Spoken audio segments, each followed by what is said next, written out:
ಈ ಸೈಟ್ ಇರೋದು JP Nagar first phase, direct BDLRT site, 51/40 south east corner site. ನೋಡಿ ಇದೇ ಸೈಟು. ಈ ಮನೆಯಿಂದ ಇಲ್ಲಿವರೆಗೂ ಬರುತ್ತೆ. ಫುಲ್ ಕಾಂಪೌಂಡ್ ಹಾಕಿದ್ದಾರೆ ನೋಡಿ. ಇದೊಂದು ರೋಡು ಮತ್ತು ಇಲ್ಲೊಂದು ರೋಡ್ ಬರುತ್ತೆ. ಈ ಕಡೆ ಒಂದು ರೋಡ್ ಬರುತ್ತೆ. ಒಂದು ಕಡೆ 40 ಫೀಟ್ ರೋಡು, ಒಂದು ಕಡೆ 30 ಫೀಟ್ ರೋಡು. ನೋಡಿ ಇದೆಲ್ಲ ಶೋಭಾ ಅಪಾರ್ಟ್ಮೆಂಟ್.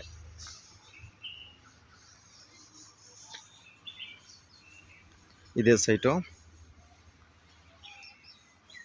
40 ಅಡಿ ರೋಡ್, 30 ಅಡಿ ರೋಡ್. ಇದೇ ಸೈಟು.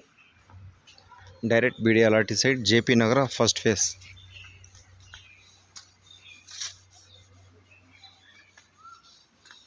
Thank you.